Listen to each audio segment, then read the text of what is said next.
வணக்கம் நண்பர்களே. நீண்ட இடைவெளிக்கு பிறகு உங்களை பார்க்குறதுல மிக்க மகிழ்ச்சி. வரலாறு பற்றி பலருக்கு தெரியாத விஷயத்தை பற்றி தான் இன்றைக்கு இந்த பதிவில் நாம் பார்க்க இருக்கோம். நம்ம பள்ளி புத்தகங்களில் கூட இதை பற்றி எந்த ஒரு விவரமும் இல்லை. இதை யாரும் நமக்கு சொல்லி கொடுத்ததும் இல்லை, இதை பற்றி யாரும் பேசுகிறதும் இல்லை. அந்நிய படையெடுப்புனாலே முதல்ல கஜினி, அதைத் தொடர்ந்து கோரி, பிறகு திமூர், கில்ஜி, துக்ளக், லோடி, அதைத் தொடர்ந்து முகலாயர்கள், அதுக்கப்புறமா அகமது ஷா அப்தலி போன்றவர்கள் வந்தார்கள்னு நம்ம எல்லாருமே படிச்சிருப்போம். இவங்க எல்லாம் வந்தது கிபி 1020க்கு பிறகு தான். இவங்க எல்லாம் வர்றதுக்கு முன்னாடி இந்தியாவை நோக்கி முதல்ல வந்த அரேபியர்களை பற்றி நாம் எங்குமே படிச்சிருக்க மாட்டோம். யாருமே நமக்கு அதை பற்றி சொல்லி கொடுத்துருக்கவும் மாட்டாங்க. முகமது நபி இறந்த காலத்தில் தொடங்கி அடுத்த 40 ஆண்டுக்குள்ள, அதாவது 630 தொடங்கி 670க்குள்ள அரேபிய இஸ்லாமியர்கள் இன்றைய சிரியா, ஈராக், ஈரானை பிடித்து சிந்து நதி கரையோட எல்லை வரை வந்துடுறாங்க. ஆனால் இந்தியாவுடைய நிலப்பரப்பை பெரிய அளவில் பிடிக்கக்கூடிய வெற்றி 1192 தான் இஸ்லாமிய படைக்கு கிடைக்குது. இந்த ரெண்டுக்கும் இடையில் 500 வருடங்கள் இடைவெளி இருக்குது. கொஞ்சம் யோசிச்சு பாருங்க. சவுதி அரேபியா டு சிந்து நதி கரை வர 40 வருடங்கள், ஆனால் சிந்து நதி கரையிலேருந்து டெல்லி வர 500 வருடங்கள். அப்போ இடையில் என்ன நடந்தது? ஒருவேளை சிந்து நதி கரை வரை வந்தவர்கள் தாங்களாகவே அங்கேயே நின்று விட்டார்களா, அல்லது இந்திய மண்ணின் மைந்தர்கள் அவர்களை உள்ளே விடாமல் தடுத்து நிறுத்தினார்களா? இதை பற்றி தான் இன்றைக்கு இந்த பதிவில் நாம் பார்க்க இருக்கோம். ஸ்கூலில் நம்ம படிக்கிற வரலாறு புத்தகத்தை எடுத்துக்கிட்டா, அக்பர் மரம் நட்டாரு, கஜினி 17 முறை விடாமுயற்சியுடன் போர் புரிந்தான், முகமது கோரி டெல்லியை கைப்பற்றி ஆட்சி அமைத்தான், போர்ச்சுகீசியர்கள், பிரெஞ்சு, டச்சுக்காரர்கள், ஆங்கிலேயர்கள் இந்தியாவை ஆண்டார்கள் போன்ற கதைகள் தான் அதிகமாக இருக்கும்.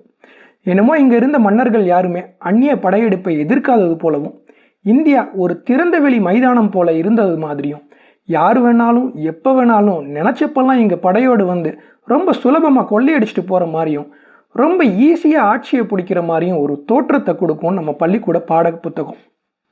அதே மாதிரி கஜினி, கோரி, திமூர், கில்ஜி, துக்ளக், லோடி, பாபர், அகமது ஷா அப்தலி போன்றோர் இந்தியாவை நோக்கி வந்தார்கள் அல்லது இந்தியாவை ஆட்சி புரிந்தார்கள்னு நம்ம படிச்சிருப்போம். இவங்கெல்லாம் ஒன்று துருக்கியர்களாக இருக்கணும், இல்லை மங்கோலியர்கள் அல்லது ஈரானியர்கள் அல்லது உஸ்பெக் அல்லது ஆப்கான் இனத்தை சேர்ந்தவர்களாக இருப்பார்கள். இவங்க எல்லாம் இங்கே வந்து போர் புரிந்தது என்னவோ உண்மைதான். ஆனால் இந்த படையெடுப்புக்கெல்லாம் இந்தியாவில் ரெசிஸ்டன்ஸ் என்ற ஒன்று இருந்தது என்பது பற்றி ஒரே ஒரு வரி கூட நம்ம பள்ளி பாட புத்தகத்தில் இருக்காது. உதாரணமாக இந்த முகமது கஜினிக்கும் முகமது கோரிக்கும் இடையே 170 ஆண்டுகள் இடைவெளி இருக்கு. இந்த 170 ஆண்டுகளுக்குள்ள இங்கே ஏன் வேற யாருமே வரல? இந்தியாவில் இருந்த எந்த சக்தி அவர்களை தடுத்தது? இதை பற்றி நம்ம பள்ளிக்கூட பாட புத்தகம் பேசியிருக்கா? இல்லை அதை பற்றி என்றைக்காவது நீங்கள் யோசிச்சிருக்கீங்களா? முகமது கஜினி முதல் அகமது ஷா அப்தலி வரை நிகழ்ந்த படையெடுப்புகள் எல்லாம் கிபி 1020 முதல் 1775க்கு உட்பட்ட காலத்தில் நிகழ்ந்த படையெடுப்புகள். ஆனால் முகமது நபிக்கும் முகமது கோரிக்கும் இடைப்பட்ட காலங்களில், அதாவது 500 ஆண்டுகளில் இந்தியாவை பிடிக்கணும்னு படையெடுத்து வந்த அரேபியர்களை பற்றியோ, அவர்கள் படையெடுத்து வந்தபோது இங்கே என்ன நடந்தது என்பது பற்றியோ ஒரே ஒரு சாப்டர் கூட நம்ம பள்ளி பாட புத்தகங்களில் நாம் படித்த காலங்களில் இருந்தது இல்லை. இப்போ இருக்கான்னு எனக்கு தெரியல. அந்நியர்களுடைய வரலாறு தான் இந்தியாவுடைய வரலாறா? நம்ம நாட்டின் உண்மையான வரலாறை பற்றி நாம் தெரிஞ்சுக்க வேணாமா? நம்ம மன்னர்கள் அந்நியர்களை தடுத்து நிறுத்தியது மட்டும் இல்லாமல் அவர்களை ஓட ஓட விரட்டியதை பற்றியும் நாம் தெரிஞ்சுக்கணும்னு நீங்கள் நினச்சா இந்த வீடியோவை தொடர்ந்து பாருங்கள். கிபி 610 வருடம் முதல் தான் இஸ்லாம் மதத்தை முகமது நபி இந்த உலகத்தில் பரப்ப ஆரம்பிக்கிறாரு. 632 வருடம் நபி அவர்கள் இறந்து போயிடுறாரு. அவர் இருந்த காலத்தில் கூட இன்றைய சவுதி அரேபியாவில் உள்ள சின்ன பகுதி மட்டும்தான் அவரோட ஆட்சி பகுதியாக இருந்தது. இந்த காலத்தில் மெக்காவுக்கு கிழக்கு மற்றும் மேற்கில் 2 பெரிய சக்திகள் தான் இருந்தது. ஒன்று பைசாண்டின் பேரரசு, மற்றொன்று சாசனிட் பேரரசு. முகமது நபி காலத்துக்கு பிறகு ஆட்சிக்கு வந்த சில காலிஃபேட் வெறும் 40 ஆண்டுக்குள்ள சவுதியிலேருந்து நம்முடைய சிந்து நதி கரை வரை உள்ள எல்லா இடங்களையும் கைப்பற்றிடுறாங்க. இது 670ஆம் ஆண்டின் வரைபடம். இதில் தெளிவாக உங்களால் பார்க்க முடியும்னு நினைக்கிறேன். இன்ஃபேக்ட் இன்றைய போர்ச்சுகல் மற்றும் ஸ்பெயினை கூட முழுவதுமாக அரேபியர்கள் கைப்பற்றி சில 100 வருடங்கள் தங்களுடைய ஆட்சி அதிகாரத்துக்கு கீழே வச்சுருந்தாங்க. இதுதான் ஸ்பெயின் நாட்டில் 785ஆம் ஆண்டு கட்டப்பட்ட மாஸ்க் ஆஃப் கொர்டோபா. இவ்வளவு ஏன், கேபிட்டல் ஆஃப் கேத்தலிக்ஸ் என்று சொல்லப்படும் ரோம் நகரம் அமைந்த இத்தாலி நாட்டின் பல பகுதிகள் கூட பல வருடங்களுக்கு அரேபியர்களுடைய ஆதிக்கத்துக்கு கீழே தான் இருந்தது. 639 சிரியா, 643 எகிப்து, 651 ஈரான்னு ஒவ்வொன்றா எல்லாமே காலிஃப் வசம் போயிடுச்சு. எங்கேயும் எவராலையும் காலிஃபுடைய படைகளை எதிர்த்து ஓரிரு வருஷத்துக்கு மேலே தாக்கு பிடிக்க முடியல. எல்லாமே காலிஃபுடைய ஆதிக்கத்துக்கு கீழே போயிடுச்சு. ஒரு வழியாக 670 ரொம்ப சுலபமாக இந்தியாவின் எல்லை வரை, அதாவது சிந்து நதிக்கரை வரை காலிஃபுடைய படைகள் வந்துடுறாங்க. இதற்கு மேலும் தங்களோட ஆட்சி பகுதியை அதிகரிக்க அரேபியர்கள் முயற்சி பண்ணாங்க. ஆனால் கடந்த 40 வருடங்களில் அரேபியர்கள் எங்கேயுமே எதிர்பார்க்காத பயங்கர எதிர்ப்பை இந்திய வீரர்கள் அவர்களிடம் வெளிப்படுத்தினாங்க. விளைவு, அரை நூற்றாண்டுக்கு மேலே போராடியும் அவங்களால சிந்து நதிக்கு அப்பால் உள்ள பகுதிகளை பிடிக்கவே முடியல.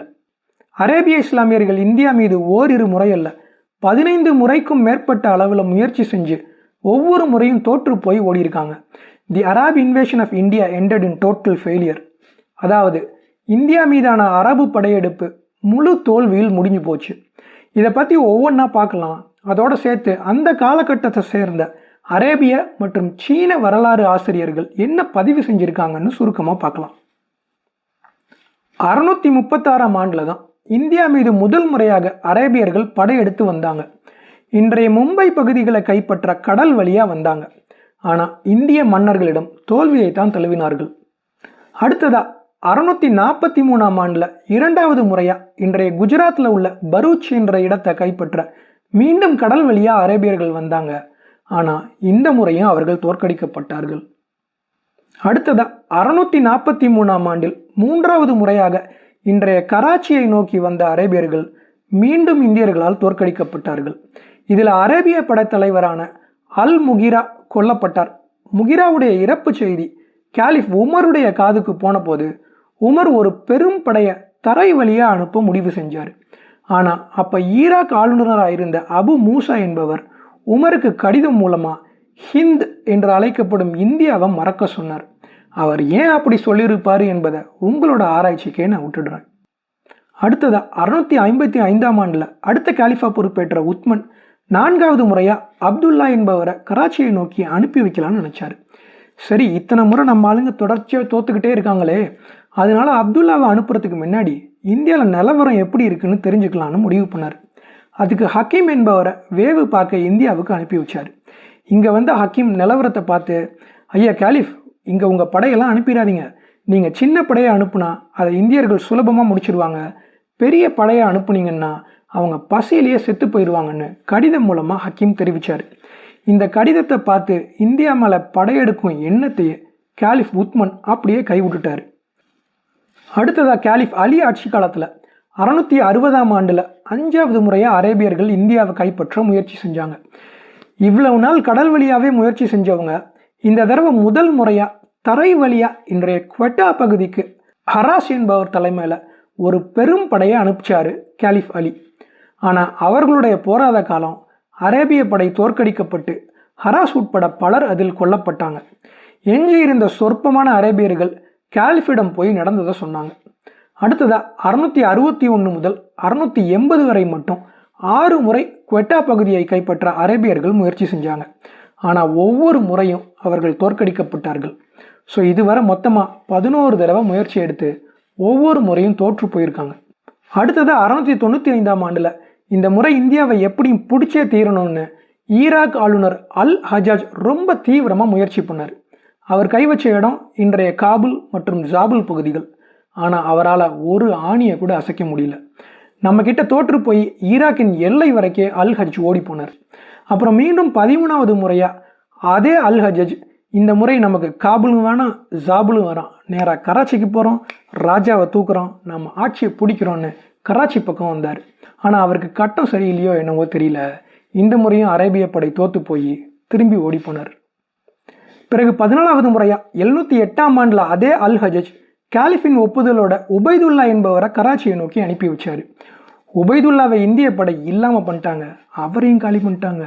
தன் முயற்சியில் சற்றும் மனம் தளராத விக்ரமாதித்யன் மீண்டும் முருங்கை மரத்தில் ஏறின மாதிரி மனம் தளராத அல் ஹஜ் மீண்டும் இந்தியாவை கைப்பற்ற முயற்சி எடுத்தார்.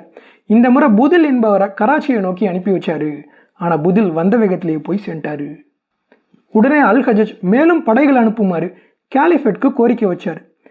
அதுக்கு காலிஃபேட் என்ன சொன்னாருன்னா, எப்போ ஹஜஜ், இந்தியா மேலே நாம் தொடுக்கிற போர் எனக்கு ரொம்ப கவலையை ஏற்படுத்துது. இதனால நாம் இதை கொஞ்சம் காலத்துக்கு ஒத்தி போடுவோம்.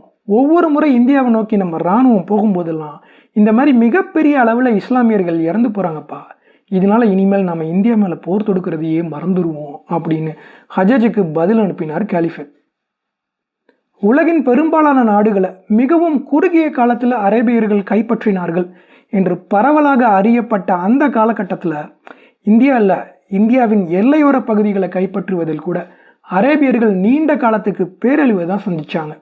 70 வருடங்கள் போராடியும் அன்றைக்கு இந்தியாவின் எல்லையோர பகுதிகளான காபூல், ஜாபுல், சிந்த் பகுதிகளை அவர்களால் தொடக்கூட முடியல. அடுத்ததாக 711ஆம் ஆண்டில் அதே அல்ஹஜஜ் ஒரு பெரும் படையை திரட்டி மீண்டும் கராச்சியை நோக்கி முகமது பின் காசிமை அனுப்பி வச்சார். இந்த முறை அரேபிய படைக்கு சாதகமாக தான் போர் முடிஞ்சுது. ஆனால் பாருங்க, இந்த எகிப்து, சிரியா, ஈரான், ஈராக் மற்றும் மத்திய ஆசிய நாடுகளின் பகுதிகளை சொற்ப காலத்தில் பிடிச்ச அரேபியர்களுக்கு இந்தியாவின் எல்லையில் கால் எடுத்து வைக்க மட்டுமே 75 வருடங்கள் அவர்கள் நம்மோடு போராட வேண்டியது இருந்தது. கராச்சி நம்ம கைவிட்டு போயிருந்தாலும் அது மிக குறுகிய காலத்துக்கு தான் அரேபியர்கள் வசம் இருந்தது. 740 மற்றும் 750க்கு இடைப்பட்ட காலங்களில் அரேபியர்களை எதிர்க்கிறதுக்காக 3 இந்திய ராஜ்யங்கள் ஒன்றா கை கொடுத்தாங்க. அதாவது குஜராத் பிரதிகார அரசை சேர்ந்த நாகபட்டா, சாளுக்கிய பேரரசை சேர்ந்த அவனி புலிகேசி, மிவார் ராஜ்யத்தை சேர்ந்த பப்பா ராவல் ஆகியோர் ஒன்றா சேர்ந்து முகமது பின் காசிமுக்கு பிறகு வந்த எமிர் ஜுனைத் என்பவரை போரில் தோற்கடித்து அரேபியர்களின் ஆட்சிக்கு நிரந்தர முற்றுப்புள்ளி வச்சாங்க. இந்த பப்பா ராவல் என்ற மன்னர் உருவாக்கிய நகரம் தான் இன்றைய பாகிஸ்தானில் இருக்கும் ராவல்பிண்டி. நம்ம பள்ளிக்கூட பாடப்புத்தகத்தில் நாம் பார்த்த கஜினி, கோரி, திமூர், பாபர் எல்லாம் அரேபியர்கள் இல்லை. இவங்கெல்லாம் அரேபிய இஸ்லாமியர்களுக்கு பிறகு வேறு காலகட்டத்தில் இந்தியாவுக்கு வந்தவங்க. இவங்க இந்தியாவின் பகுதிகளை ஆட்சி புரிந்திருந்தாலும் நம்ம ஸ்கூல் புக்கில் இவங்க கொடுத்துருக்கும் பில்டப் அளவுக்கெல்லாம் இவங்க இல்லை. இவர்கள் அத்தனை பேரும் நம்ம இந்திய மன்னர்களிடம் கடும் எதிர்ப்பை சந்தித்து பல இடங்களில் தோற்று போயிருக்காங்க. அதை பற்றி மற்றொரு பதிவில் பார்க்கலாம். டெல்லி சுல்தானேட் மற்றும் முகலாயர்களை பற்றி பக்கம் பக்கமாக நமக்கு சொன்னவங்க இந்த அரேபிய படையெடுப்பை பற்றி மட்டும் நமக்கு ஒன்றுமே சொல்லித்தரல. இதை பற்றி பலருக்கு தெரிகிறதும் இல்லை. ஒருவேளை இந்திய மன்னர்கள் அரேபியர்களை இந்தியாவுக்குள்ள நுழைய விடாமல் வெற்றிகரமாக தடுத்தது கூட காரணமாக இருக்கலாம். அரபு வரலாற்று ஆசிரியரான அல் பலதூரி நம்மை பற்றி என்ன சொல்லியிருக்காருன்னா, இந்தியாவில் அரேபியர்கள் கைப்பற்றிய பகுதிகளை தம்முடன் வைத்துக்கொண்டு மேலும் தொடர்ந்து முன்னேறாமல் தான் கைப்பற்றிய பகுதிகளை கூட விட்டுவிட்டு முசல்மான்கள் பலர் வெளியேறினார்கள்.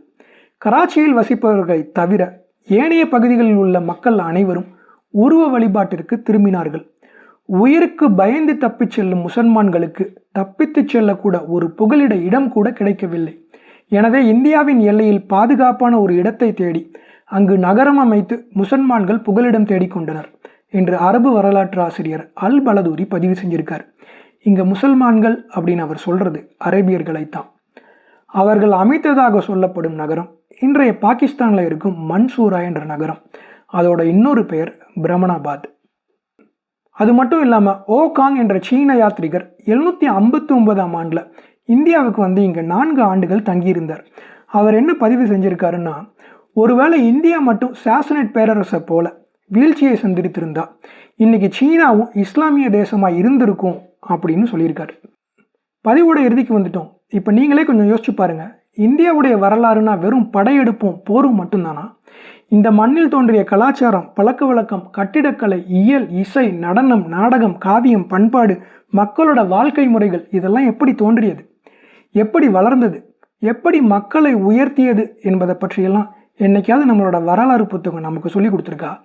இதை பற்றி எதுவுமே நமக்கு சொல்லி கொடுக்காம இவை எல்லாமே உச்சத்தில் இருந்த நம்ம தேசத்து மேலே இது எதுவுமே இல்லாத காட்டு மிராண்டித்தனம் கொண்ட சில குழுக்கள் இங்கே வந்து அதை அழிச்சதை பற்றி தான் இன்னைக்கு நம்ம வரலாறுன்னு படிச்சுட்டு இருக்கோம்.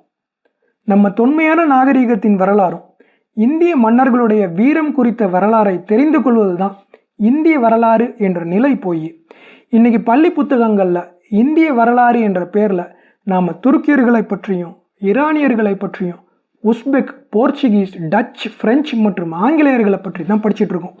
அதாவது இந்திய வரலாறு என்ற பெயரில் அந்நியர்களை பற்றி தான் நாம் படிச்சுட்டு இருக்கோம். இந்த நிலை மாறுமோ மாறாதோ எனக்கு தெரியாது. ஆனால் கல்லூரியோட நாம் படிக்கிறது முடிஞ்சு போச்சுன்னு நீங்கள் நினைக்காம ஒவ்வொருத்தரும் வரலாறு சம்பந்தமான புத்தகத்தை தேடி படிங்க. அப்போ தான் நமக்கு சொல்லி கொடுக்கப்படாத பல விஷயங்களும் நம்மளால் தெரிஞ்சுக்க முடியும். இது இஸ்லாமியர்களுக்கு எதிரான பதிவுன்னு நினைக்கிறவங்களுக்கு நான் ஒன்று சொல்கிறேன். இதை மதம் சார்ந்த பதிவுன்னு பார்க்காம நம்மை அடிமைப்படுத்த வந்த அந்நியர்களை எப்படி நம்மளுடைய மண்ணின் மைந்தர்கள் தடுத்தார்கள் என்ற கோணத்தில் இதை நீங்கள் பாருங்கள். ஏன்னா நீங்களும் இந்த மண்ணுக்கு சொந்தமானவங்க தானே, நீங்களும் இந்த மண்ணின் மைந்தர்கள் தானே. மீண்டும் அடுத்த பதிவில் சந்திக்கலாம். நன்றி. நான் ஜே நாராயணன்.